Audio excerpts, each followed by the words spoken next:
Welcome to the Edge of Abyss Corporation podcast. I am your host, Captain Temba Mapandazi. Each podcast will feature the exciting exploits of our Alliance crews in combat operations against criminal pirate cartels and the accursed slavery cultists of the Imperial Navy, all who dare to operate illegally in sovereign Minmatar space. The sound of the alarm klaxons jarred Trevor back to consciousness. Their throbbing pulse was in sync with the pain coming from his forehead. He blinked his eyes open through a warm, sticky red fog that he was immediately aware of as his own blood on the left side of his face. A head wound would bleed substantial amounts if not staunched quickly, but the fact that it was running down his face meant artificial gravity had not failed yet. The bridge of his frigate, the Instigator, was a disaster zone. Sparks and smoke danced freely upon most of the control surfaces. The first officer was no longer seated next to him. She was sprawled motionless on the deck with an unnatural angle in her spine. Her body was never meant to bend in that particular manner. The helmsman was still at her station, but one arm hung limp at her side as her other hand sped across the control surface trying to compensate for the incapacity. Sitting up straight and wiping the blood from his eyes, Trevor heard a voice requesting damage reports from all departments, then realized it was his voice. Calm and steady as if they had just left dry dock, somewhere in the back of his mind he marveled at how well his training was serving him. That same training might be the only thing to save what was ever left of his crew. Regardless of the peril of a situation, a command officer never allows it to infiltrate into his voice. Crew members in desperate situations needed the reassurance that a calm voice from their commander could interject into the most dire circumstances. The reports started to flow and Trevor switched off the audio alarms, and the strobing emergency lights reduced their rate automatically. Throughout the ship, all crew knew that meant the situation was being handled by the bridge crew, that some of them must have survived the final pounding that they had suffered before destroying the Dragoon destroyer they had engaged at close range.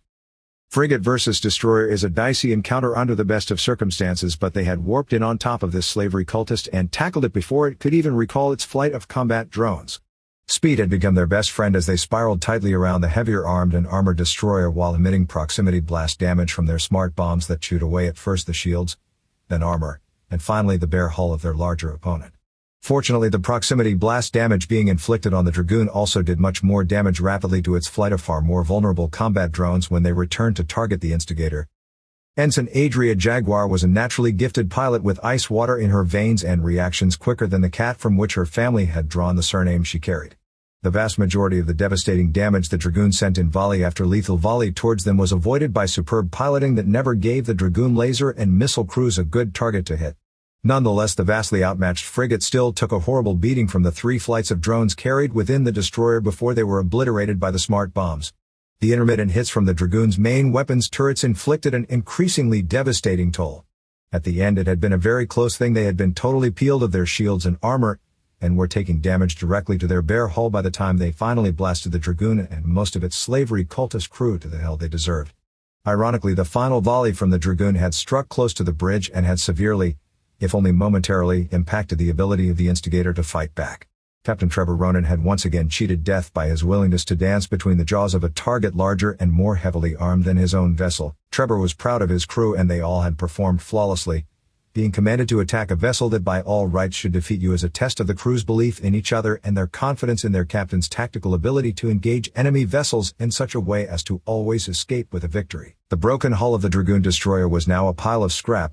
The once deadly vessel drifted as a few remaining escape pods jettisoned survivors into the cold blackness of space. The captain of the Dragoon destroyer, Kenneth Daffidi, was fuming. He could not accept that a solo frigate had literally flown rings around his ship while applying devastating damage that struck home with each volley. Smart bombs are an area of effect weapon that inflict a specific amount and type of damage to anything within their range, and that cursed Minmatar frigate had stuck to them like a ravenous flea. His greater firepower had been evaded by the speed and the close range of the attacking frigate. At the very start of the engagement, Kenneth had already deployed his drones to attack another target at maximum range, and the time delay for them to return to engage in the defense of the Dragoon had proven pivotal. If he had abandoned the flight of drones, he would have had immediate support by launching a second flight from the drone bay, but he would have effectively reduced by 1/3 his most efficient counter to fast-moving targets like frigates, something he assumed the frigate commander was counting on. It had proven to be a wrong assumption. Replaying the fight in his mind, Kenneth now appreciated that the frigate commander had accounted for his Dragoon's full damage-dealing capabilities and had bet it all on being able to survive just long enough to secure a kill. It had taken some extremely skilled piloting, but a good commander knows the skills of his crew.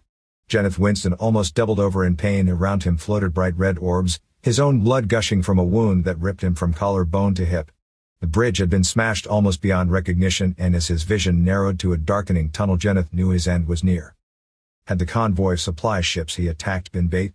Was their purpose to get an attacker to deploy drones, and thus reduce their available flights for defense? To get them to linger just long enough to be tackled and webbed by a fast-moving ambusher? Jenneth knew now in retrospect he had made an error by not warping out when the solo frigate landed on top of them and immediately employed smart bombs while trying to tackle him. He had mused aloud to his crew that if this was the best defense the convoy could summon, they had simply added to the kills he would have painted on the hull. Midway through the fight, his executive officer had pulled up the public kill record of the attacking frigate. Shockingly, it indicated 23 solo destroyer kills. He was dealing with a specialist. By that time, escape was not possible. They were locked in a death match from which at best only one would emerge. There was no support in range that could arrive in time. It was do or die. It was then he ordered the crews to overheat their weapons, but it had been too late. He failed at the do part. All that was left to him was to die. Death took him at that very moment. Captain, the supply convoy is requesting permission to join in salvage and repair operations. Ensign Douglas Spad always spoke in quick bursts of words, as if his tongue had difficulty keeping up with his mind. Spad was the sensor and communications officer, and he looked as battered as the rest of the bridge crew. The right sleeve of his tunic was burned away, and the skin beneath it had suffered at least first-degree burns from his knuckles to his shoulder. Two corpsmen entered the bridge, rushing about with stern neutral expressions held in place on their faces, and quickly the smell of ozone, smoke, and burnt flesh was being challenged by stringent aromas of antiseptics and medicinal salves.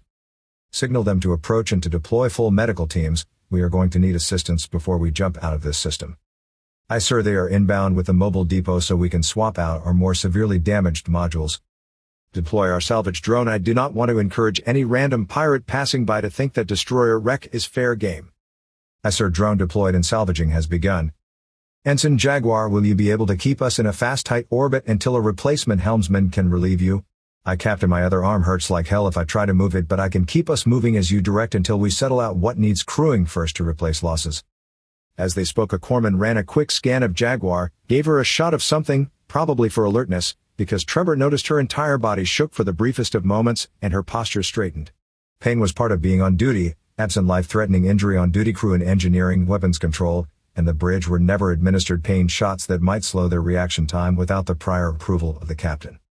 By the time the Instigator was able to warp back to its home base in Krillmokanur, its shields had been restored to full strength and its propulsion was putting out 80% of their normal levels.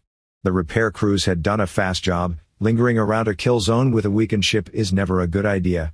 The escape pods of the enemy crew were all transmitting homing beacons to any friendly warships that might respond, and since almost all of them would be larger than the Instigator, leaving the theater of combat operations once the combat operation had been concluded was the always first order of business. Just as soon as the destroyer was salvaged, the Instigator and the supply fleet jumped to a safer position far deeper in the system and out of direct scanning range of ships entering the system via any of the three that jump gates. Using the mobile depot, the first module they swapped in was a cloaking module that would allow even a crippled ship to hide effectively. Medical personnel poured into the Instigator, too late for some but just in time for more. 8 fatalities and 12 unfit for active duty was the price in flesh and bone the Instigator had been forced to pay to claim victory today. The patchwork of field repairs that welded new unpainted metal to painted, scorched, and gouged sections gave the entire ship a second-hand and fragile appearance, even for a Minmatar vessel, which were not exactly known for their aesthetic appeal. Trevor stood on the dock watching the repair crews scramble all over the hull of the Instigator. It would be a solid week before she was fit to ship out again. Trevor felt lucky he had the financial support of a Capsuleer Alliance behind him, unlike so many other Minmatar.